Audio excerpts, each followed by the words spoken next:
इन्हीं कथाओं के साथ साथ जो हिरण्यकश्यपु थे, हिरण्यकश्यपु के 4 पुत्र हुए, अनुलाद, सहलाद, प्रहलाद और हलाद। और प्रहलाद की उम्र हो गई 5 वर्ष की। और पास में संडामर्क, जो संड अमर्क 2 थे, एक नहीं 2 थे, लेकिन संस्कृत में ये कहते हैं संडामर्क। संडामर्क 2 थे, पास में उनका आश्रम था, जो गुरु शुक्राचार्य के पुत्र थे। और प्रहलाद को पढ़ने के लिए बैठा दिया और पढ़ा लिखा करके संडामर्क एक दिन हिरण्यकश्यपु के पास लेके आए। कहा महाराज, बोले हमने इसे पढ़ा लिखा करके जो शिक्षा उत्पन्न कराई है, आप इससे पूछिए कौन सी विद्या ग्रहण की है। हिरण्यकश्यपु ने प्रहलाद को गोद में उठा लिया और कहा बेटा ये बताइए, सबसे उत्तम विद्या तुमने जो गुरु के गृह में ग्रहण की है, वो सबसे उत्तम विद्या कौन सी है। तो प्रहलाद ने, महाराज ने बड़ी सुंदर बात कही पिताजी से।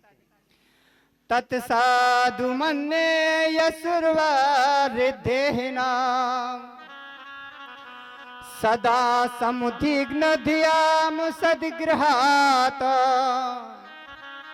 हितायत्मपातं गृहे मंदकूपं वनं गतो यदुरिमाश्रियेत। हे पिताजी,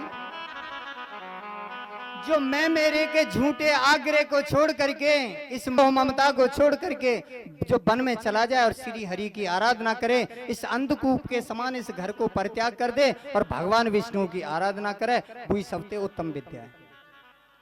अब जैसी हिरण्यकश्यपु ने ये बात सुनी तो ठक्का मार के हंसने लगे। बोले इस बालक की कच्ची बुद्धि किसने बिगाड़ दी है। आपने देखा कच्चा बांस हो ना, जैसे मुड़का में वैसी मुरझाए और पक जाए, सूख जाए, जब का हुआ है, चाहे वो फट जाएगा, पट टूट जाएगा, लेकिन वो जैसे चाहेंगे वैसे नहीं मुड़ेगा। संडामर्क को बुलाया, बोले क्या तुमने यही शिक्षा दी है। बोले महाराज जी तो अपने स्वभाव से ऐसे ही बोल लो, हमने तो ऐसे सिखाया ना, ये तो अपने स्वभाव से बोल लो ऐसे।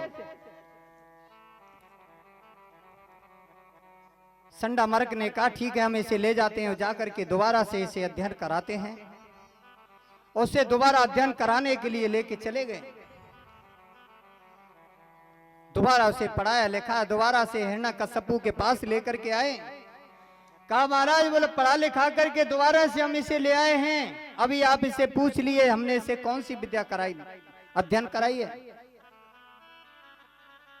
हिरण्यकश्यपु ने फिर प्रहलाद से पूछा, हे बेटा तुमने जो गुरु के गृह में जो उत्तम विद्या ग्रहण की वो कौन सी विद्या है।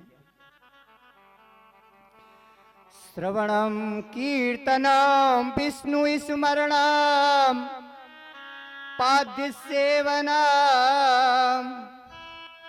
अर्चनाम वंदनम सख्यात्मनिवेदनम।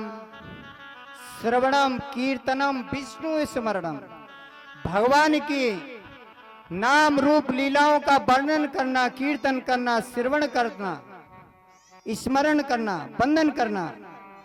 श्रवणम कीर्तनम विष्णु स्मरणम, उनका स्मरण करना, उनका कीर्तन करना, उनका स्मरण करना। और अर्चनम वंदनम, अर्चन करना, वंदना करना सख्य भाव से, दास्य भाव से।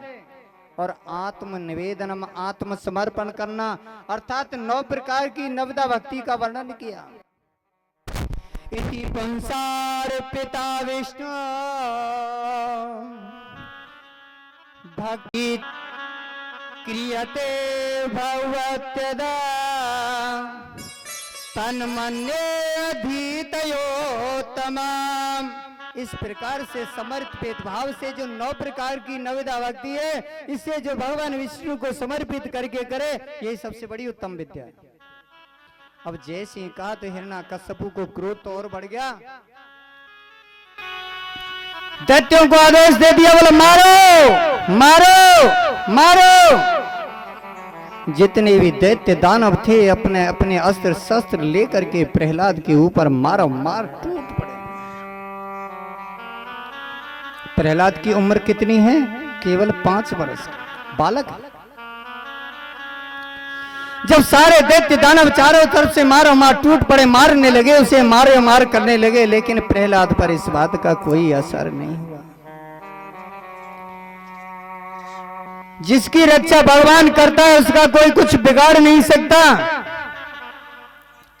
और जिसके ऊपर से भगवान की अगर दृष्टि हट जाए तो फिर उसकी कोई रक्षा कर नहीं सकता, फिर कोई बचा नहीं सकता है। जाकू राखे साइया मार सके ना कोई, बाल नभा का कर सके चाहे जगवेरी, चाहे सारा संसार वेरी क्यों ना हो जाए कर क्या लेगा। लेकिन बाल वाका भी नहीं हुआ, सब अस्त्र शस्त्र फेल हो गए। हिरण्यकश्यप ने कहा इसे हाथी के पैर के तले दबा दो, हाथी को लेके आए पैर के तले दबा दिया, लेकिन कुछ हुआ नहीं। इसके साथ में कहा इसे पहाड़ की चोटी पे ले जाओ, पहाड़ की चोटी से इसे फेंक दो, पहाड़ की चोटी पे ले गए, ऊपर से ही वहां से उठा के फेंक दिया। लेकिन भगवान क्या कहते हैं, अरे करहूं सदा तिनके रखवारी, जो बालक राखे महतारी।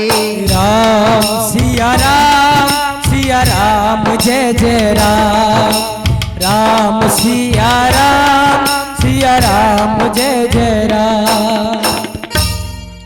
लेकिन जब चोटी से फेंक दिया, साथ ही साथ भगवान आ गए, भगवान ने हाथ में लेके जमीन में रख दिया, कोई चिंता नहीं।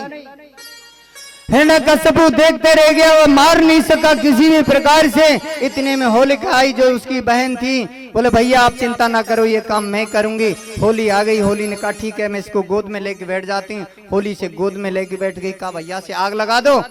और बस जब हिरण्यकश्यप ने आग लगा दी, उसके पास एक दक्षिणी चीर था, भगवान विष्णु ने दक्षिणी चीर जो प्रहलाद के सिर में उड़ा दिया, और होरी जर के राख है गई, और प्रहलाद ऐसा कैसा रहा। और भक्त लोग दूर छटाने लगे, बोले होली रे होली रे होली रे। भक्तों ने खुशी मनाई, तभी से धूरणी मनाई जाती है। बोले वृंदावन बिहारी लाल की जय हो। ऐसो ये को खानो खाए के ना आया कोई मैया भैया बहन, प्रेम से जयकारा लगाओ, उधर मोहल्ले तक आवाज चली जानी चाहिए, कल के सब लोग वहां सुन रहे हैं। जो नहीं बोले जय और बाकी छोरी होंगी। बोलो वृंदावन बिहारी लाल की जय हो। प्रहलाद महाराज जो है जब उस अग्नि से निकल आए, कुछ भी नहीं हुआ। हिरण्यकश्यप ने कहा ये बता प्रहलाद तू किसके बल से बलियान है। हिरण्यकश्यप ने एक बात पूछी प्रहलाद से, ये बता कि तू किसके बल से बलियान है। तो प्रहलाद महाराज ने कहा पिताजी जिसके बल से तुम बलियान है उसी के बल से मैं बलियान हूं। बोले तू मरता क्यों नहीं है। बोले मैं इसमें क्या करूं, इसमें मेरे क्या हाथ की बात है, आप जानो।